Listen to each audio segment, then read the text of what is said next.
Cina diberikan HGB, hak guna bangunan di ibu kota negara yang baru, IKN-nya itu 160 tahun.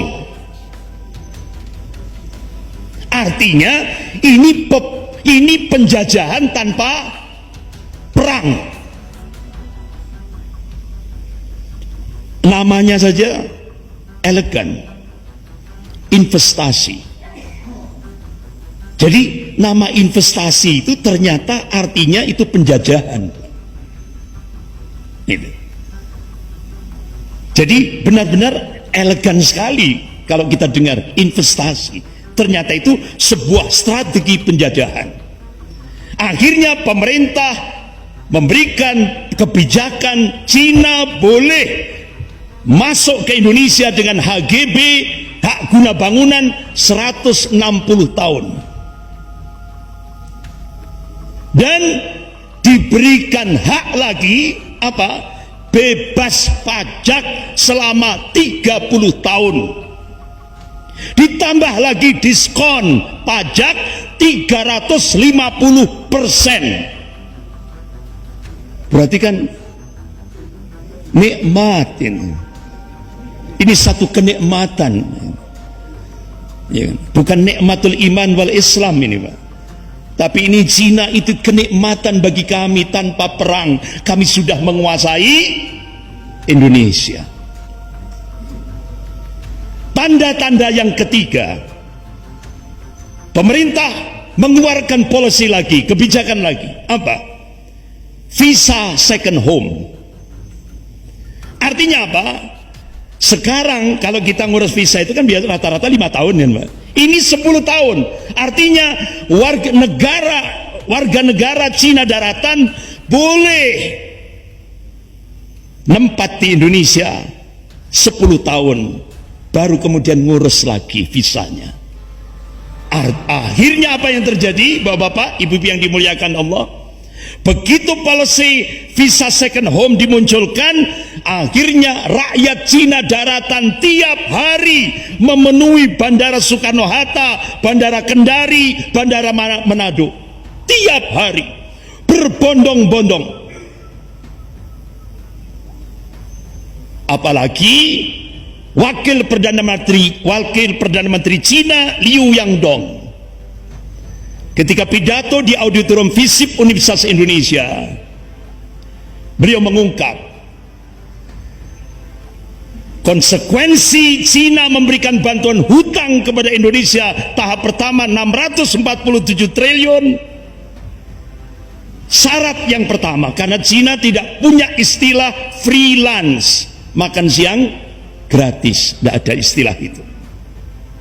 Tapi Cina mengeterapkan take and give.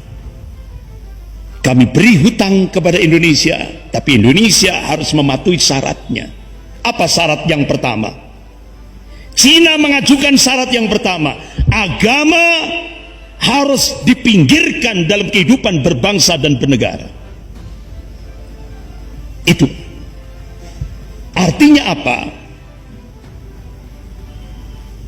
Muncullah sebuah nota diplomatik rahasia dari kedubes Amerika di Beijing tanggal 5 Maret 2007 dengan kode referensi Beijing 1448. Isinya apa?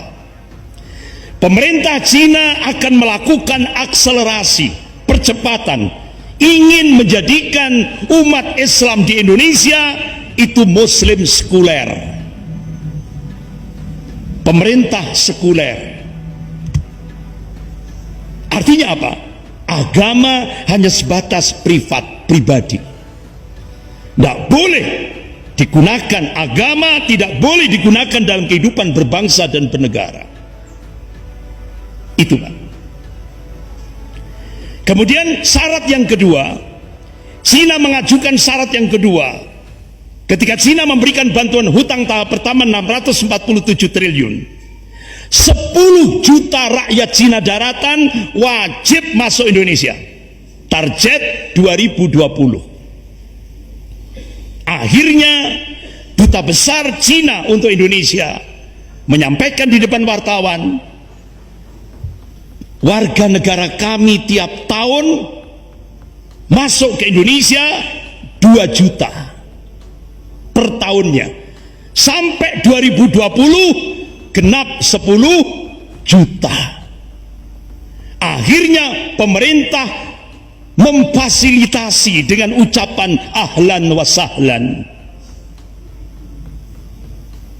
19 bandara udara dan laut disiapkan oleh Indonesia untuk menyambut 10 juta rakyat Cina daratan. Saya tanya ke bapak-bapak, ibu-ibu, sudah masuk apa belum? Sudah.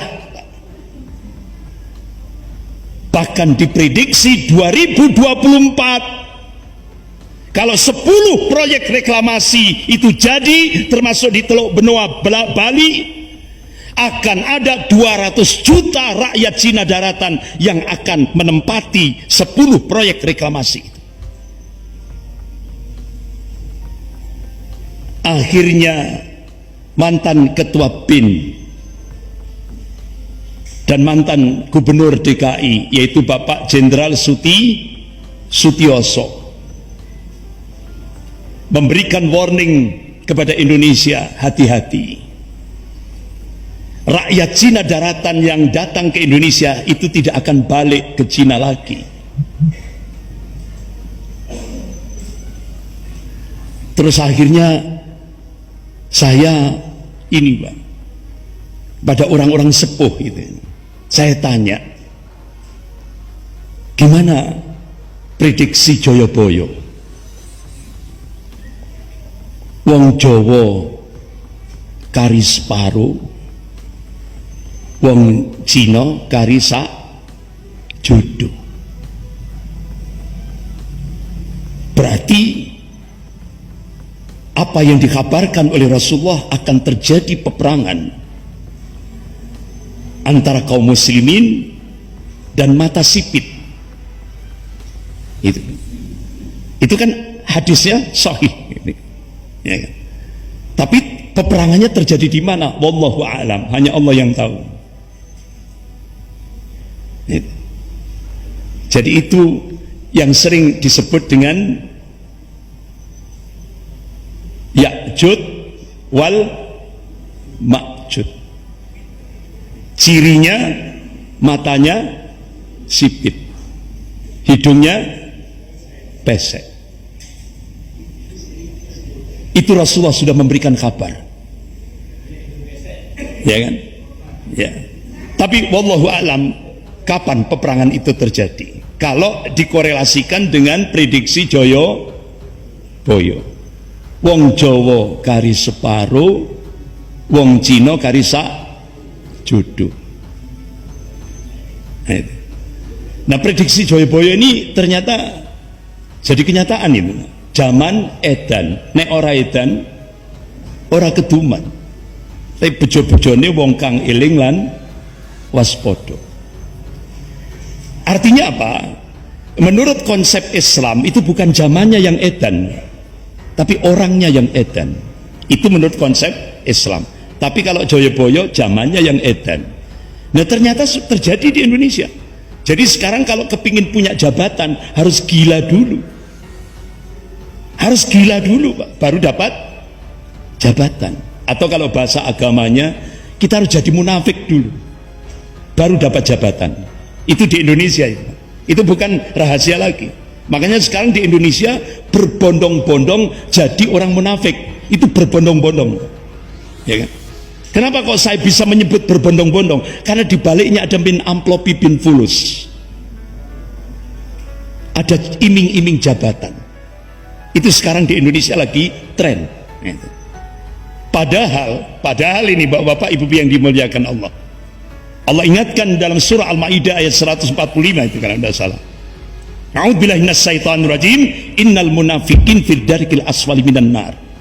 Sesungguhnya orang munafik itu nanti di neraka diletakkan di dasarnya neraka, keraknya neraka. Rasulullah sallallahu alaihi wasallam mengabarkan ini yang paling ringan saja itu, yaitu yang akan menimpa paman beliau Abu Thalib kalau meninggal dalam keadaan kafir. itu ketika jari-jari kaki Abu